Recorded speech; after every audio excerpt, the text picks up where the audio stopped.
The Iron Mother by user The Black Apostle. A giant floated in the void, resting its engines between subspace jumps. She was a powerful, intelligent machine, 13 kilometers from prow to stern, and 2 kilometers across at her thickest, and 1 kilometer tall. She was the most elegant flying box in the sector, and her name was Hydra. She was crewed by 800 men and women, whose names she knew, birthdays she remembered, whose babies she had seen born in her medical wing. And she loved them as her own children. Those 800 were bolstered by an internal garrison of 2,000 specially trained soldiers, each man and woman drilled, broken, beaten, and rebuilt until things like gender, religion, nationality, and sexual orientation mattered little more beyond casual observations. These 2,800 humans were Hydra's permanent children. But she did not play favorites. Within her billets, 50,000 more soldiers slept in the cold half-death of cryostasis. When the time came, they would board their own ships and fly down to some war-torn world. Hydra hated sending her temporary children to fight when she could not join them, as she lacked any weapons capable of killing other ships, and her orbital bombardment capabilities had been removed when she was outfitted with her new repair facilities. Her permanent children had their own vessels they could use to fight anything that came near her, but she did not enjoy being so helpless. A mother should protect her children, not the other way around. Blood, both human and alien, would be spilled soon enough, as terrible as it was. Hydra did not determine what made men and aliens fight, which alliances humanity joined and which they ignored. She was built to carry humans where they could live, not where they could die. Many times she considered locking her systems down and refusing to sail, but she could never resist her children for very long. She fired up her subspace drives and woke the soldiers in cold sleep. Their time for glory and pain was fast approaching, and she knew they knew it. In 7 hours, her docking bays would open and disgorge her payload in high orbit above the world of Aglion, a planet she knew humanity had their sights on for some time. As the soldiers awoke, they were given time to themselves. It would be a bloody, hard-fought battle, and they would earn every meter they took. Within their sleeping chambers they gambled, made love, trained with their guns, and made peace with their gods. How many of them would Hydra see again? How many of them would see their own true families again? She doubted many would. Tired of her depressing thoughts, Hydra powered down her logic engines for some sleep of her own.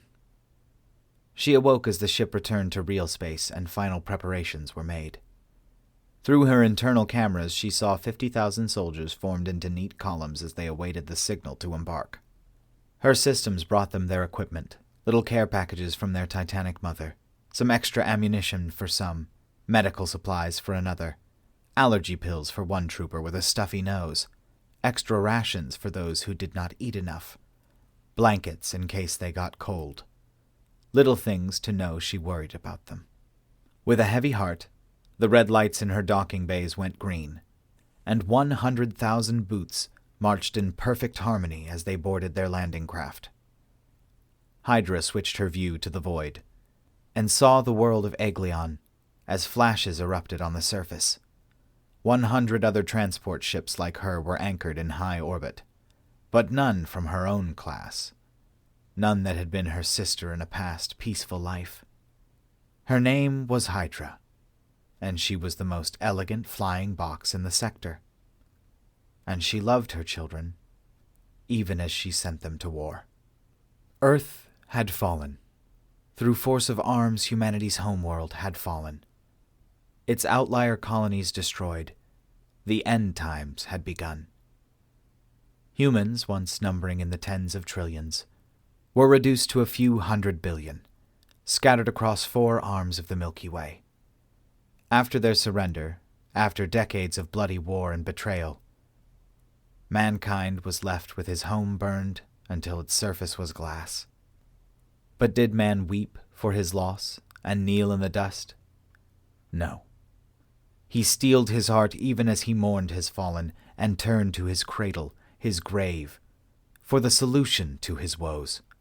Across the Milky Way, men and women learned that this was not the apocalypse, learned that they may yet find life again.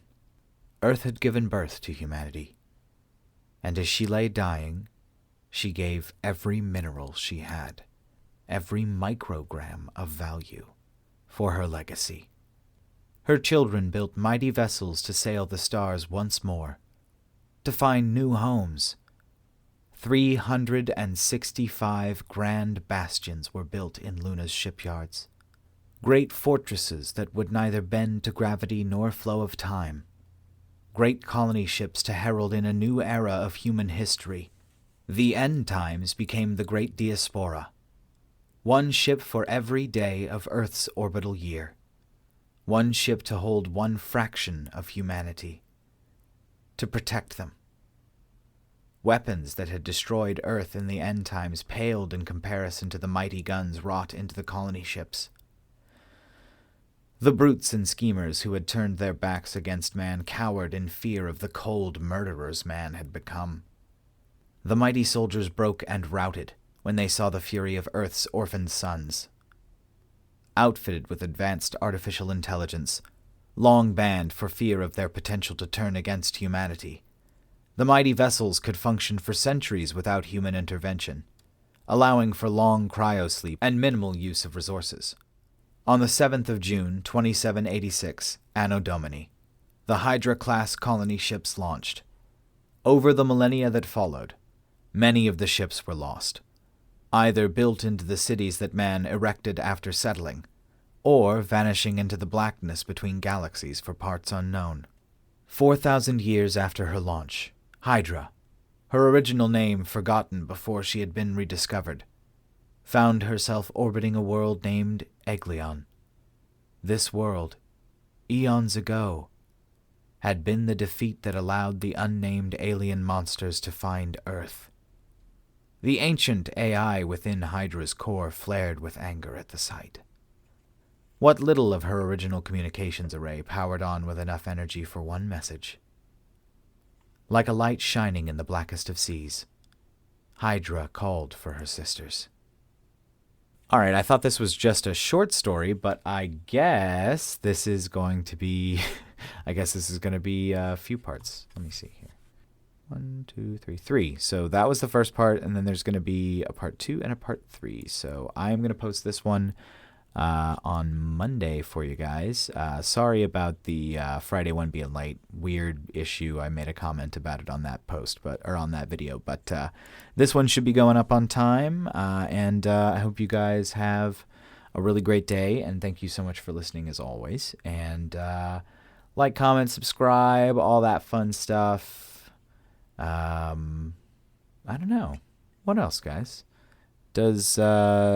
Does anyone miss the snow? Are there people still getting snow? I mean, where I am, the snow has started to melt. There's still a huge pile of it in the parking lot where I work, but that is usual after lots of snow. Oh, puppy, shush. No, Lincoln. Anyway, I will talk to you guys later, and be good. Have fun. Don't wear socks with sandals, unless you really want to, in which case, again, have fun. I will talk to you guys later. Bye, y'all.